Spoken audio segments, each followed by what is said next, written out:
তো আর কিছুক্ষণ বাকি আছে, আর কিছুক্ষণ বলতে আর কয়েক ঘন্টা বাকি। রাত পোহালেই কালকে শুরু হয়ে যাবে ফাইনাল, মহারণের ঘন্টা বেজে যাবে এবং তারপরে শুরু হয়ে যাবে নিউজিল্যান্ড এবং ইন্ডিয়ার সেই চিরকাঙ্ক্ষিত আইসিসি 2025 চ্যাম্পিয়ন্স ট্রফির ফাইনাল খেলা। তো সবার মতো অ্যাজ এ ইন্ডিয়ান ফ্যান আমারও খুব টেনশন হচ্ছে যে কাল কি হবে না হবে, কে কীরকম কী করবে। তবুও তোমাদের সামনে কিছু প্রেডিকশন, আজ কালকের ম্যাচের প্রেডিকশন এবং কিছু অ্যানালাইসিস আজকে আমি করি কালকের ম্যাচ সম্বন্ধে। তো তোমাদেরকে বলে রাখি, কালকে নিউজিল্যান্ড এবং আহ, ইন্ডিয়া কালকে ফাইনাল খেলার আগে পর্যন্ত যা প্রেডিকশন, তাতে যতগুলো বড় বড় ক্রিকেট বিশেষজ্ঞ, ধারাভাষ্যকার এবং যারা সবাই ভারতকে স্লাইটলি তারা এগিয়ে রাখছে, কিছুটা হলে তারা এগিয়ে রাখছে এবং নিউজিল্যান্ডকে একটু কম করে দেয়, খুব একটা ডিফারেন্সেস নেই, কম বেশি 10%, 15% এরকম কিছু একটা, মানে আগে পিছে করে রাখছে।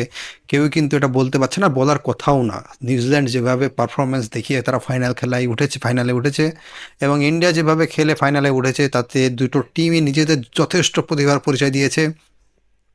ব্যাটিং, ফিল্ডিং, বোলিং নিউজিল্যান্ডও দিয়েছে, ইন্ডিয়াও দিয়েছে। তো কাউকে কোনোরকমভাবে ছোট করার এখানে দেখার দরকার নেই, বা কেউ ছোট নেই।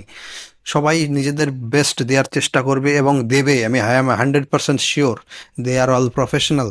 তো এখন সেটাই দেখার, কালকে আশা করব খুব হাড্ডাহাড্ডি ম্যাচ হবে। তো তোমাদেরকে একটু কিছু আমি আলোচনা করি যে আজকের যেটা সব থেকে বড় টেনশনের বিষয় হলো আমার কাছে, যে বিরাট কোহলি হাঁটুতে তিনি প্র্যাকটিস করতে গিয়ে চোট পেয়েছেন এবং চোট পাওয়ার পরেই তিনি ড্রেসিং রুমে ঢুকে গিয়েছেন, তারপরে আর প্র্যাকটিস করতে পারেননি। তবু তারপরে আমি খুব ঘাটাঘাটি করেছি সেই নিউজটা নিয়ে, যে বিরাট কোহলি কি খেলবে কি খেলবে না, ওর চোটটা কত, is it very serious are not. So সেখানে দেখলাম যে না, সেরকম কোনো আপডেটেড সেরকম কিছু নেই। সো আমি আশা করি, আই হোপ কালকের ম্যাচে বিরাট কোহলি খেলবে এবং খেলবে, কোনো রকমের সন্দেহ নেই, এখন অবধি কোনো এরকম কোনো খবর নেই। তো আশা করছি কাল বিরাট কোহলি খেলবে। আর আজকে তোমার একটা হচ্ছে যেটা ভারতীয় অধিনায়ক রোহিত শর্মা, তিনি প্রেস কনফারেন্স করেছেন এবং প্রেস কনফারেন্সে বেশিরভাগ তা কালকের ম্যাচের থেকে আমার মনে হয় বেশি সাংবাদিকরা কৌতূহল ছিল যে তার ক্যাপ্টেন্সি থাকবে কি থাকবে না। এটা নিয়ে আলোচনা করার দরকার, যদিও মিডিয়াতে এটা নিয়ে খুব একটা হাইপ ক্রিয়েট করা হচ্ছে যে তার ক্যাপ্টেন্সি থাকবে কি থাকবে না। ও ভাই, সেটা পরে দেখা যাবে, এখন এসব নিয়ে আলোচনা কোনো মানেই হয় না। কালকে ফাইনাল ম্যাচ আছে, কালকে রোহিত শর্মা ক্যাপ্টেন্সিতে ইন্ডিয়া টিম খেলবে, দ্যাটস এনাফ। তো তারপরে কি হবে না হবে সেটা পরের কথা, যদি থাকে তাদের যদি ইচ্ছা হয় তারা খেলবে, আর যদি না ইচ্ছা হয় খেলবে না। তবে আমার মতে বলে কি যে হ্যাঁ, রোহিত শর্মা এবং বিরাট কোহলি, তাদের মনে হয় না 2027 পর্যন্ত তারা ইন্ডিয়ান টিমে থাকবে। তো তার আগেই তারা হয়তো অবসর ঘোষণা করে দেবে এবং আমার মনে হয় ম্যাক্সিমাম হয়তো সামনে টি-20-র আগেই তারা হয়তো ইয়ে টি-20 ওয়ার্ল্ড কাপের আগেই হয়তো করে দিতে পারে, কিংবা এই টুর্নামেন্ট যদি জিতে যায় আই থিঙ্ক রোহিত শর্মা হয়তো করে দিতে পারে। But it's up to him. সে, তার এটা সম্পূর্ণ তার ব্যাপার। তবে মিডিয়াতে ইনি খুব তোলপাড় চলছে, খুব আলোচনা চলছে, তারা অবসর নেবে কি নেবে না, ইটস আপ টু দেম। তো এটা নিয়ে কোনো আলোচনার কিছু নেই। তো তবে কালকের ম্যাচে চলে আসি, কালকের ম্যাচে যদি আমরা প্রথমের দিকে তাকাই ইন্ডিয়ার তরফে থেকে, তাহলে তো ভারতের প্রথম তিন টপ থ্রি, তারাই বিরাট কোহলি, শুভমান গিল এবং রোহিত শর্মা, তারা যথেষ্ট ফর্মে আছে এবং ভালো নিকে আছে, তারা ব্যাটে ভালো বল খেলছে। আর সব থেকে প্লাস পয়েন্ট, তারা ওই পিচেই খেলবে যে পিচে অলরেডি তারা প্র্যাকটিস ম্যাচ করছে এবং আগের ম্যাচগুলো সেই পিচেই খেলেছে। তো এটা একটা ইন্ডিয়ার কাছে বড় অ্যাডভান্টেজ এবং সেই অ্যাডভান্টেজটা কত দূর ইন্ডিয়া নিয়ে যেতে পারে সেটাই ব্যাপার। অন্যদিকে যদি আমি দেখি, তোমাদেরকে এ ব্যাপারে ডিটেলস আমি কালকের একটা ভিডিওতে আলোচনা করেছি, তোমরা এখানে আই বাটনে দেখবে এই ভিডিওটি আমি লাগিয়ে দেবো, তো সেখানে তোমরা ক্লিক করে ভিডিওটি দেখতে পারো। তো তারপরে যদি আমি বলি যে ইন্ডিয়ার দিকে, এই নিউজিল্যান্ডের দিকে তাকালে উইল ইয়াং একটা নতুন ব্যাটসম্যান এবং খুবই ভালো। আর সব থেকে আমার বড় যেটা নজর কাড়ে সেটা হচ্ছে রাজেন্দ্র রাবেন্দ্রার ব্যাটিং। সে একটা অসাধারণ প্রতিভা, সে যেভাবে ব্যাটিং করছে, বোলিং করছে, সে একটা মানে অলরাউন্ডার হওয়ার পুরো দক্ষতা তার মধ্যে আছে এবং সে প্রতিভাও আছে এবং সে বড় প্লেয়ারের তার মধ্যে গুণ আছে। তো সে হয়ে যাবে, কোনো কথা নেই, সেরকম নিউজিল্যান্ডের মতো টিমে এরকম প্লেয়ার যদি আছে সে হয়ে যাবেই। তো আচ্ছা, এই গেল নিউজিল্যান্ড এবং ইন্ডিয়ার মোটামুটি টপ থ্রি যে আছে, তারপর কেন উইলিয়ামসন নিউজিল্যান্ডের। তো ব্যাটিং নিয়ে তো আমার মনে হয় নিউজিল্যান্ড এবং ইন্ডিয়ার মধ্যে কোনো রকমের এদিক ওদিক নেই, একদম বরাবর আছে, তারা দুজন দুজনকেই সমানভাবে টেক্কা দেবে, আই এম শিওর। তারপরে তোমার আরেকটা খবর যেটা হচ্ছে যে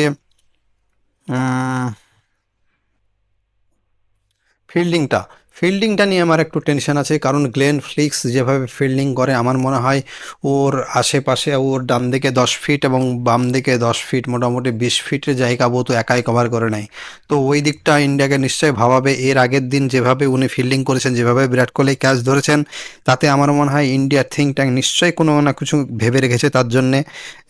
তাকে কিভাবে ট্যাকেল করা যায়, তার ফিল্ডিং প্লেসটাকে কিভাবে বল তার আশেপাশ দিয়ে প্লেসিং করা যায় নিশ্চয়ই ভাববে, এবং সেই মতো করবে, এক্সিকিউট করবে ইন্ডিয়ান টিম। তারপরে তো একটা ফিল্ডিংয়ের থেকে আরেকটা যেটা সব থেকে বড় বিষয় বলার, সেটা হলো যে ভারতের স্পিন অ্যাটাক। এবং যদিও নিউজিল্যান্ডের দুটো স্পিনার আছে, তারা ভালো বল করছে, ব্রেস ওয়েল এবং মাইকেল স্যান্টেনার, ওদের ক্যাপ্টেন খুব ভালো ফর্মে আছে। তবে আমার মনে হয় নিউজিল্যান্ডের এই ভারতের স্পিনার 4 জন খেলাবে। এবং ভারতের আজকে যে রোহিত শর্মার প্রেস কনফারেন্স, তাতে দেখে মনে হলো না যে রোহিত শর্মা খুব একটা ইঙ্গিত দিচ্ছেন টিম চেঞ্জের ব্যাপারে। আমার মনে হয় না টিম এখানে চেঞ্জ হবে, ওই টিমই খেলবে, সেম টিম খেলবে, সেখানে কোনো চেঞ্জেস হবে না।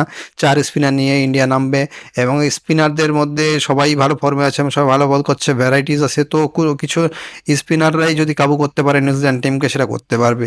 এবং সেটাই দেখার কালকে রোহিত শর্মা কীভাবে স্পিনার দেখে ইউটিলাইজ করিয়ে তার বোলিং বোলিং করায়, সেটাই দেখার। তো কালকে দেখা যাবে, কালকে যখন ম্যাচ শুরু হবে ততক্ষণ পর্যন্ত তারপরে আমি একটা আবার ভিডিও বানাবো ম্যাচের হাফ ম্যাচ প্রেডিকশানের মধ্যে। কালকের ম্যাচের প্রেডিকশান বলতে যে আমি এখন বলতে চাই যে দুটো টিমই যথেষ্ট ভালো এবং যথেষ্ট ভালো খেলাবে। আমি একটা ভালো ম্যাচ আশা করছি, ভালো হাড্ডাহাড্ডি ফাইট হবে, ফাইনালের মতো হোক, সেটাই আমি আশা করছি, একতরফা যাতে না হয়। এবং আশা করছি যদি ইন্ডিয়া আগে ব্যাট করে, তাহলে মোটামুটি যদি 280 270 করে, আমার মনে হয় ইন্ডিয়ান স্পিনাররা নিউজিল্যান্ডকে বেঁধে ফেলবে গত ম্যাচের মতো। তো এটা দেখা যাক। কিন্তু নিউজিল্যান্ডের যদি ফাস্ট বোলাররা যদি ওদের যে লম্বা লম্বা ফাস্ট বোলার বাউন্স টাউন্স দিয়ে যদি ভারতের প্রথম 2-3টে উইকেট যদি ফেলে দেয়, তাহলে কিন্তু ইন্ডিয়া বিপদে পড়তে পারে, বিপদের সম্মুখীন হতে পারে। তো সেখান থেকে ভারতের মিডল অর্ডার যথেষ্ট এক্সপিরিয়েন্সড এবং তারা ভালো ফর্মে আছে, সবাই ভালো খেলছে। অক্ষর প্যাটেল, শ্রেয়াস আইয়ার, রবীন্দ্র জাদেজা, এরি হার্দিক পান্ডিয়া, সবাই মোটামুটি ফর্মে আছে এবং সবাই টিমকে বেশি দূর নিয়ে যাওয়ার ক্ষমতা রাখে। তো আশা করছি ভালো হবে। কিন্তু ভারতের প্রথম 5 ওভার অ্যাটলিস্ট দুটো, ওদের যে ফাস্ট বল আছে জেমিসন এবং ম্যাট হেনরি, এই দুটো বলার, ম্যাট হেনরির চোট, আই থিঙ্ক চোটের খবর আছে, সে মনে হয় সামনে ম্যাচে ম্যাচে ফাইনালে তিনি আসছেন না, ম্যাট হেনরি। তো এখন দেখা যাক তারপরে কি হয়, কি তাকে কাকে খেলাই। তবে আমার মনে হয় 2-5 ওভার একটু দেখে খেলা উচিত তাদের। ফাস্ট বোলিং মোটামুটি 10 ওভার কাটিয়ে দিলেই, তারপরে স্পিনার দেখে তো ভারতের প্লেয়ারদের খেলার কোনো অসুবিধা হওয়ার কথা নয়, কারণ স্পিনার দেখে বরাবরই ইন্ডিয়ান টিম ভালোই খেলে, কালকেও ভালো খেলবে। তো এই হলো তোমার এই মুহূর্তে একটু প্রেডিকশন আছে। কালকে আবহাওয়া বলে রাখি, কালকে আবহাওয়া সেরকম খুব একটা নেই। কালকে বরাবর দুবাইয়ের পুরো আবহাওয়া পুরো ক্লিয়ার আছে, একটু গরম পড়বে, সেটাই। তাছাড়া আবহাওয়া নিয়ে কোনো রকমের কোনো খারাপ আপডেট নেই।